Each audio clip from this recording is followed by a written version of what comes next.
Finally একটা কন্ডিশনারের review নিয়ে চলে এসেছি। আমরা সবাই জানি যে সিল্কি শাইনি চুলের জন্য কন্ডিশনারের ভূমিকাটি কতটা, বাট ওই আর কি, আমার আবার কন্ডিশনার খুব একটা ভালো লাগে না, কোনোদিনই লাগেনি, আজও খুব একটা লাগে না।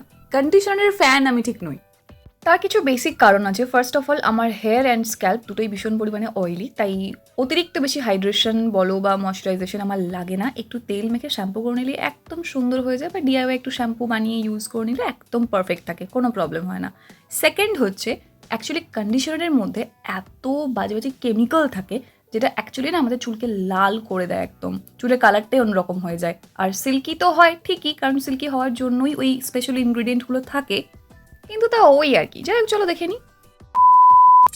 আজকে যে কন্ডিশনারটার রিভিউ দেবো সেটা হচ্ছে মামা আর্থের কেরালা থালি কন্ডিশনার। বেশ অনেক দিন হয়ে গেল আমি এটা পারচেস করেছি, ইউজ করছি। ইউজ করার পর ফিডব্যাকটা ভাবলাম চলো অনেকদিন হয়ে গেছে, বা শেয়ার করেই নিই। আসলে সবসময়ের জন্য ব্যবহার না করে থাকলেও কোনো কোনো সময় দেখবে একটু ইউজ করতে লাগে, স্পেশালি কন্ডিশনার বলো বা হেয়ার সিরাম, একটু চটজলদি যাতে চুলটা ম্যানেজেবল হয়ে যায় সেই জন্য। আর এই যে কেরালা থালির পুরো রেঞ্জটা কিন্তু বেশ অনেক ভালো ভালো হার্বস দিয়ে বানানো, তাই ভাবলাম যে চলো একটা কন্ডিশনার ফার্স্ট কিনে দেখি কেমন, তাহলে আমি হেয়ার অয়েলটা বা শ্যাম্পুটা এগুলো কিনবো।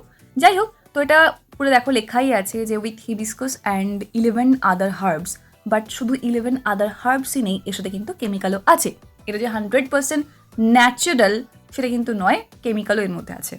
250 ml প্রোডাক্ট, যার প্রাইস আছে 349 টাকা। তবে আমি এটা buy one get one free যখন অফার চলছিল তখন চারকোল ফেস ওয়াশটা আর এই কন্ডিশনারটা কিনেছিলাম একসাথে।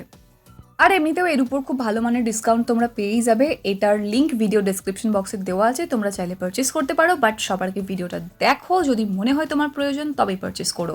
আর আমরা সবাই জানি মামাআর্থের প্রোডাক্ট মানেই হচ্ছে মেডসেপ সার্টিফাইড, আর এই কন্ডিশনারটা কিন্তু অল হেয়ার টাইপসের জন্যই প্রযোজ্য, মানে অয়েলি হেয়ারে যে যাবে না এরকম না। তবে হ্যাঁ, বেশ কিছু প্রিকশন নেওয়া দরকার এবং আরও কিছু বলার আছে, সেগুলো আমি ধীরে ধীরে তোমাদের সাথে শেয়ার করে নিচ্ছি। চুলকে ভালো রাখতে হলে, মানে সিল্কি শাইনি ম্যানেজেবল রাখতে হলে মাঝে মাঝে একটু কন্ডিশনারের দরকার পড়ে। তবে তুমি যখনই শ্যাম্পু করছো প্রত্যেকবার, মানে আমি যেমন প্রায় ধরো রোজই শ্যাম্পু করি, কারণ আমি প্রত্যেক দিন বাইরে বেরোই, আমার স্ক্যাল্প ভীষণ অয়েলি, আমার প্রচণ্ড ঘাম হয়, মানে সোয়েট ইস্যু তো প্রচণ্ড আছে। তো সেই জন্য কি হয়, আমার চুলটা চিপচিপ করে, অয়েলি হয়ে যায়, সেই জন্য আমাকে শ্যাম্পু ডেইলিই করতে হয়। আর তাতে আমার চুলে কোনো ক্ষতি হয় না, চুল একদম সুন্দর আছে। বরং শ্যাম্পু না করে স্ক্যাল্পটা যদি ক্লিন না রাখি তাহলে কিন্তু চুল ওঠার সম্ভাবনা খুব বেশি বেড়ে যায়, মাঝে মাঝে দেখেছি। যাই হোক, কন্ডিশনার রিভিউ যখন হচ্ছে কন্ডিশনার নিয়ে কথা বলবো। এনিওয়ে, কালার করা হেয়ার বা কেমিক্যালি কোনো ট্রিটমেন্ট নেওয়া হেয়ার, ধরো স্মুথনিং করিয়েছো, স্ট্রেটিং করিয়েছো বা কার্ল করিয়েছো, তো সেই সব হেয়ারেও কিন্তু এইটা পুরো প্রযোজ্য, ঠিক আছে? মানে এই কন্ডিশনারটা তোমরা ইউজ করতে পারবে, কোনো প্রবলেম নেই। এর মধ্যে এমন কোনো হার্মফুল কেমিক্যাল নেই যেটা তোমার চুলের 12টা বাজিয়ে দেবে, না, অতটা হার্মফুল কেমিক্যাল কিছু নেই। বাট হ্যাঁ, কেমিক্যাল তো আছেই। এর ইনগ্রিডিয়েন্ট লিস্টটা তোমরা আশা করি দেখে বুঝতে পারছো কিনা জানি না, প্রচুর রকমের ইনগ্রিডিয়েন্ট আছে। মেন আছে অ্যাকোয়া, আর আছে কোকোনাট অয়েল, মানে বুঝতেই পারছো যে ঠিক কতটা হাইড্রেটিং একটা কন্ডিশনার। শুধু তাই নয়, এরপর আরও বহুত কেমিক্যাল দেওয়া আছে, শিয়া বাটার আছে, আর কিছু হার্বসও আছে। হার্বসগুলো কিন্তু ইনগ্রিডিয়েন্ট লিস্টের শেষের দিকে আছে, তার মানে আমাদেরকে এটা বুঝতে হবে যে হার্বসের পরিমাণটা কিন্তু অনেকটাই কম, কেমিক্যালগুলো যেগুলো আছে সেগুলোর পরিমাণ বেশি। বাট এখানে যে কেমিক্যালগুলো আছে সেগুলো কিন্তু হার্মফুল কেমিক্যাল না, চুলের জন্য ঠিকঠাকই। কিন্তু যাদের আমার মতো প্রচণ্ড পরিমাণে oily scalp and oily hair with sweat problem, তাদের জন্য কিন্তু জাস্ট ভাতের মার বা ওই রাইস ওয়াটারটা দিয়ে শ্যাম্পু মিক্স করে, বা অনেক সময় চায়ের লিকারের সাথে শ্যাম্পু মিক্স করে ইউজ করে নিলে কিন্তু আমাদের চুলটা একদম ম্যানেজেবলই থাকবে, কোনো অসুবিধা হবে না। কিন্তু তুমি যদি চাও একটা কন্ডিশনার ইউজ করতে, তাহলে এটা করতেই পারো, কারণ এর মধ্যে অনেক ভালো ভালো হার্বসও দেওয়া আছে, যেমন মেথি আছে, কারি পাতা আছে, রিঠা আছে, ফ্ল্যাক্সিড আছে, শিকাকাই আছে, বেসিল মানে তোমার তুলসী পাতা আছে, আরও অনেক কিছু আছে, আমন্ড অয়েল আছে, আমলা আছে, ঠিক আছে, গ্লিসারিন আছে, ভৃঙ্গরাজ আছে, প্রচুর প্রচুর কিছু ভালো ভালো হার্বস দেওয়া আছে।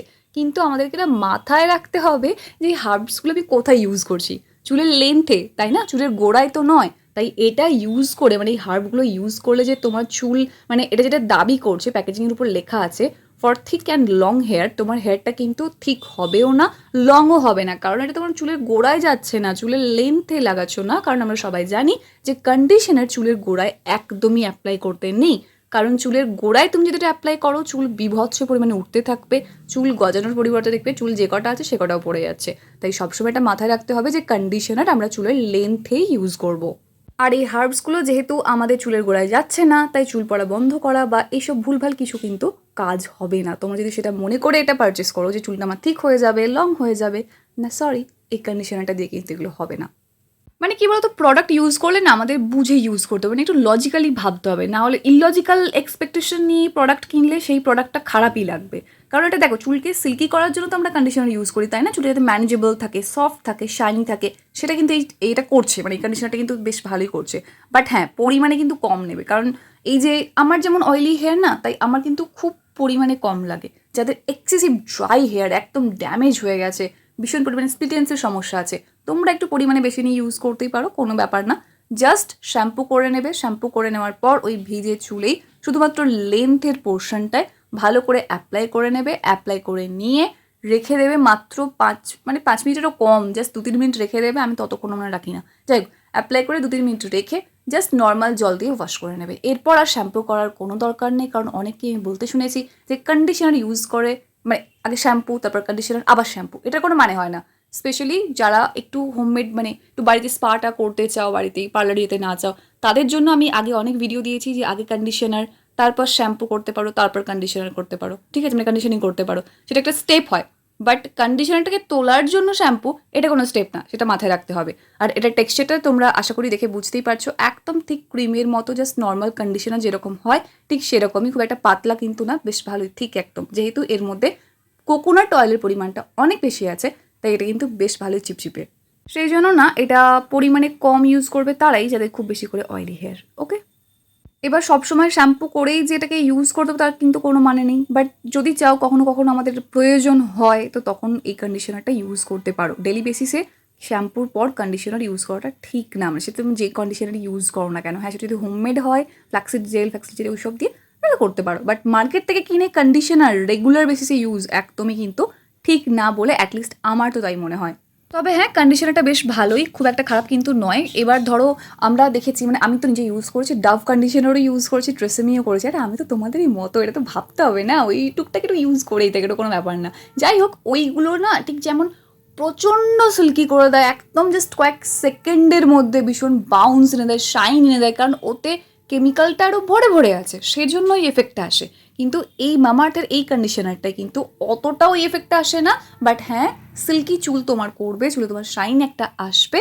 তবে হ্যাঁ, একটু ম্যানেজেবলও লাগবে, বাট ওই লেভেলে কিন্তু করে না। এটা আমাদেরকে মাথায় রাখতে হবে, মাথায় রেখে কিন্তু ইউজ করতে হবে। ওকে, তবে অনেক সময় একটা স্টেরিওটাইপ আমাদের ধারণা হয়ে যায় যে কন্ডিশনারটা চুলে দেবই না ছাতার মাথায়, না, এরকম করার কোনো দরকার নেই। মাঝে মাঝে ইউজ করতেই পারো, কোনো ব্যাপার না, অতটা হার্মফুল কিছু হবে না। আর ধরো যাদের এক্সেসিভ ড্রাই, ড্যামেজ, একদম ডাল হেয়ার, তারা কিন্তু সপ্তাহে 2 থেকে 3 বার পর্যন্ত তোমরা কন্ডিশনারটা ইউজ করো। বাট হ্যাঁ, আমার মতো যারা প্রত্যেকদিন শ্যাম্পু করো, প্রত্যেক দিনই কিন্তু ইউজ করো না এটা। মানে শুধুমাত্র এই কন্ডিশনারটা বলে না, যে কোনো কন্ডিশনারের ক্ষেত্রেই কিন্তু প্রযোজ্য। আর অবশ্যই বাড়িতে একটু সিল্কি সিল্কি পার্লারের মতো স্পা করতে চাইলে, যে স্টেপটা আমি আগে অনেকবার ভিডিওতেই বলেছি, যে আগে একটু কন্ডিশনার ইউজ করে নাও পুরো লেন্থে, তারপর জাস্ট 5 মিনিট রাখো, দিয়ে আবার শ্যাম্পু করে নাও, দিয়ে আবার একটু কন্ডিশনার ইউজ করে নাও। এরকম করে করে দেখতে পারো। মানে ধরো মাসে একবার করে, চুলটা হিউজ সিল্কি লাগে, প্রচণ্ড সিল্কি লাগে, শাইনি লাগে, একদম জাস্ট মার্ভেলাস দেখতে লাগে। একবার ট্রাই করে দেখো। ওকে, রিভিউ হেল্পফুল মনে হলে like, comment, share and subscribe করতে একদম ভুলো না। দেখা হচ্ছে নেক্সট অন্য কোনো video. Till then take care and bye bye. And finally thank you for watching this video.